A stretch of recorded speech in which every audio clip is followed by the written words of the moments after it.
Assalamualaikum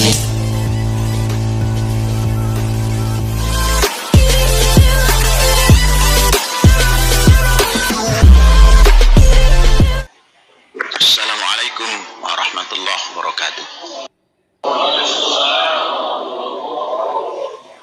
Bismillahirrahmanirrahim. Alhamdulillahirabbil alamin. Asyhadu an la ilaha illallah wa asyhadu anna Muhammadan abduhu wa rasuluh. Wa ba'du. Fa ya ikhwani, usini wa iyyakum bitaqwallah. Faqad faza man ittaqa. Wa khusukum ala ta'atihi la'allana minal muflihin. Saudara-saudara dan anak-anakku para santri,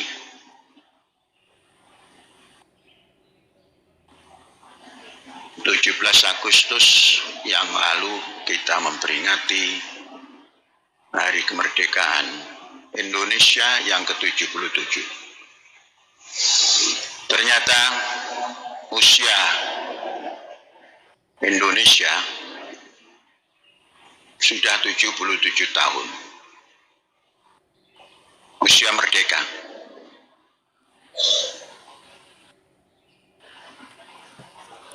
Dulu Bung Karno tatkala menyampaikan pidato tentang apa dasar negara Indonesia yang akan merdeka, satu di antara pesan Indonesia merdeka ke depan tidak boleh ada masyarakat atau rakyat yang miskin. Miskin itu tidak berkeupayaan untuk menghidupi dirinya, dan kalau punya keluarga tidak mampu menghidupi dirinya dan keluarganya.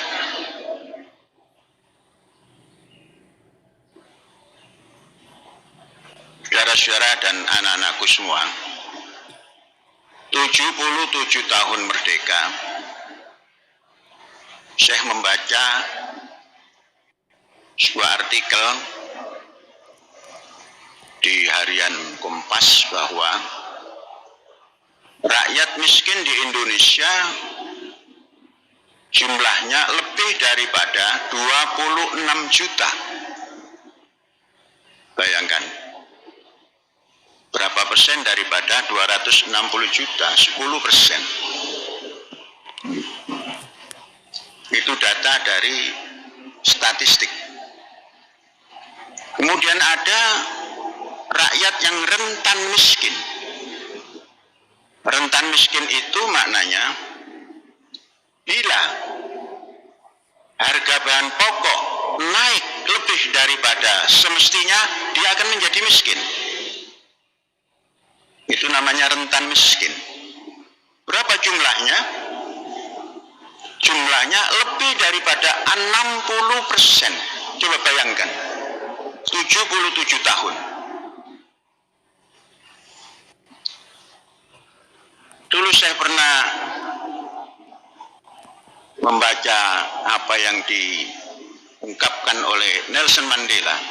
Hakikat merdeka adalah merdeka daripada kemiskinan.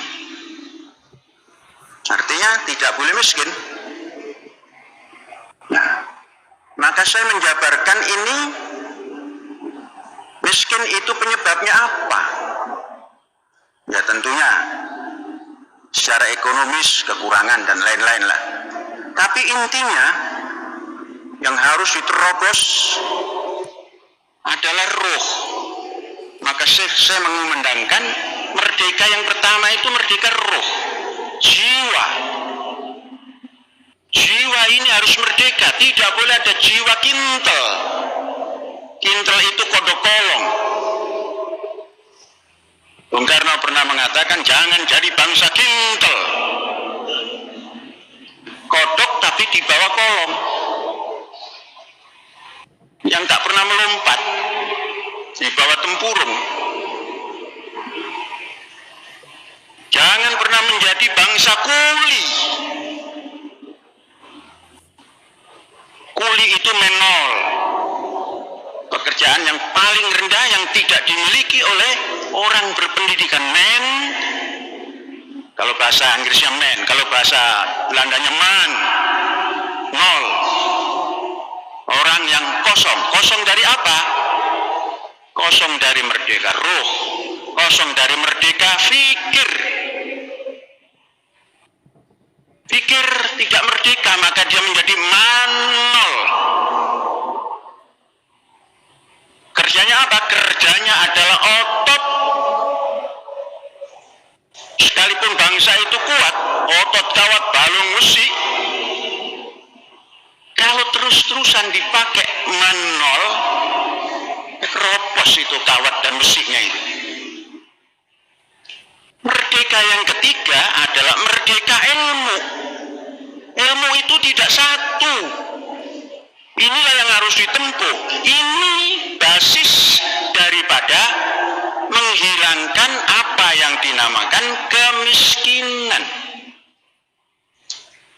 Artinya lagi-lagi kepada pendidikan yang harus ditempuh oleh bangsa ini. Tidak ada lagi pendidikan yang sulit ditempuh. Saya pernah menyampaikan, kalau ingin mendidik bangsa ini menjadi bangsa yang seperti dikehendaki oleh dasar negara, buatlah pendidikan yang mempunyai dormitory, kampus dari tingkat dasar sampai menengah pertama sampai menengah atas, kemudian universitas dalam satu kampus besar, entah per kabupaten dan sebagainya. Maka bisa dirancakkan, disetarakan pendidikan itu. Tidak ada orang miskin, tidak ada orang kaya masuk dalam satu kancah pendidikan, keluar dari tingkatan menengah itu sudah berpikir yang sama, tidak kaya, tidak miskin, punya pandangan sama terhadap hidup dan kehidupan. Itu basis pendidikan. Pembangunan ekonomi kita masih merasakan. Indonesia akan maju kalau ada investor asing menanam modalnya di negeri sendiri, di negeri kita. Ini berpikir tolak belakang dari founding father. Bung Karno pernah mengatakan, jangan pernah tatkala merdeka itu kita mengundang orang asing untuk membangun di Indonesia, menanam modalnya di Indonesia. Jangan, Bung Karno. Lebih baik kita punya hutang dan membayar hutang daripada kita mengundang orang asing untuk membangun Indonesia. Imperialisme baru akan datang, penjajahan baru akan datang, neokolonialisme akan bercokol, Nikolin. Itu Bung Karno. Sekarang ekonomi kita seperti apa? Ekonomi liberal. Siapa yang banyak modal, di situ yang akan bisa menumpuk kekayaan.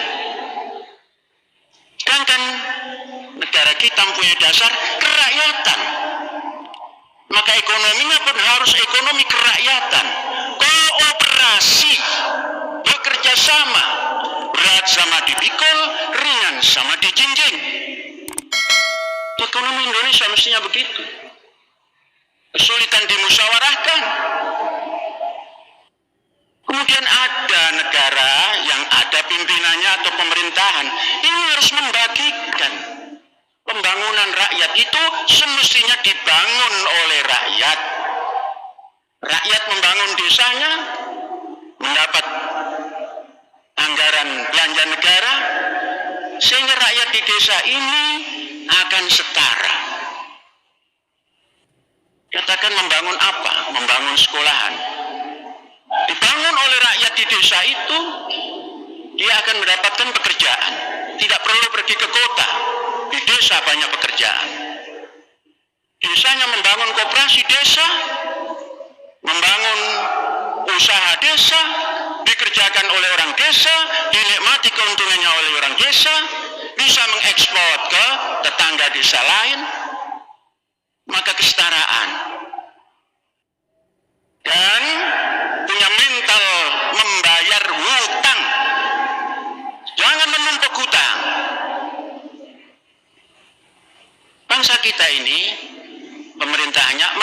hutan. Tiap tahun itu bukan turun hutannya, nambah. Inilah yang akan menjadikan miskin. Dan bangga kalau investor asing datang ke Indonesia. Mestinya bagaimana membangun mental merdeka sehingga rakyat Indonesia ini menjadi investor di negerinya. Untungnya dimakan di negerinya, disalurkan di negerinya, bukan mengundang orang asing. Politiknya juga semestinya begitu. Politik kerakyatan. Rakyat punya fungsi, rakyat punya mimbar. Apa itu mimbar rakyat? Itu majelis permusyawaratan rakyat. Rakyat berdaulat, maka majelis permusyawaratan rakyat merupakan lembaga tertinggi negara. Karena rakyat punya hak. Melihat presiden yang macam-macam, panggil. Presiden, kenapa kamu begitu? Ini program yang sudah dibuat oleh rakyat. Mengapa tidak lakukan? Dan presiden bertanggung jawab. Ya, kalau setiap 17 Agustus, tanggung jawab di 17 Agustus. Bukan berjoget ria. Satu detik lupa akan tugas negara, akan berdetik-detik kerugiannya. Apakah tidak boleh hiburan? Boleh. Ada pesta malam hari kemerdekaan. Bukan setelah mengucapkan iklan kemerdekaan terus berjoget-joget. Ingat nggak dengan iklan yang baru disampaikan? Proklamasi kami bangsa Indonesia dengan ini menyatakan kemerdekaan Indonesia. Merdeka untuk berjoget. Nah, ini lupa. Rakyat miskin di mana-mana, di pusatnya berjoget ria, di bawahnya rebutan menek jambe, nggak pernah sampai. Jadi, wahai anak-anakku, kamu generasi yang terus berestafeta, ingat, kalau umur 100 tahun bangsa Indonesia ini belum maju, 101 tahun pun belum akan maju. Tinggal berapa tahun? Mari kita hitung. Memang iklan merdeka, proklamasi itu tahun 45, tapi hakikat penyerahan kedaulatan itu tahun 49 Desember, 30 Desember, sama dengan tahun 50. Jadi 100 tahun ke depan itu tahun 50, hitung dari sekarang 28 tahun lagi. Ini kalau kita tidak bisa mengejar, maka selamanya tidak ada kemajuan. Apa yang harus dikejar? Satu, penataan administrasi negara. Orang hari ini 5 tahun kali 2, 10 tahun masih kurang. Ingin nambah 5 tahun lagi. Mestinya rubah. Nanti pemilihan umum ini rubah. Presiden ke depan jangka waktunya 7 tahun. Sehingga 14 tahun itu sudah kelenger. Kalau dipilih 2 kali itu sudah kelenger 14 tahun. Jadi nggak ada yang ingin 3 periode menyalahi undang-undang dasarnya sendiri. Buat 7 tahun, 2 kali, 14 tahun. Jadi kalau itu dihitung 28, 2 kali ganti presiden sudah 100 tahun dan maju kalau punya program yang bagus. Programnya jangan diserahkan ke presiden. Presiden itu terbatas. Presiden hanya 1 orang. Serahkan pada rakyat program itu, yakni garis-garis besar haluan negara yang disusun oleh rakyat yang mewakili bangsa Indonesia. Kalau diserahkan presiden, cukup manggil, Cina datang sini bangun jalan raya. Hai orang-orang datang sini, ayo kita buat ibu kota. Itu namanya program presiden. Kalau presiden rakyat, program rakyat 7 tahun kemudian sudah disusun. Ini loh, siapa yang mau jadi presiden harus bisa ini. Yang milih siapa? Rakyat yang sudah diwakili. Itu namanya demokrasi perwakilan. Kerakyatan yang dipimpin oleh hikmat kebijaksanaan dalam permusyawaratan perwakilan. Itu dasar dan harus dipegang. Nah, nanti dilanjutkan lagi. Hadza wallahu yar'ana wa yafaduna walhamdulillahirabbil alamin. Merdeka.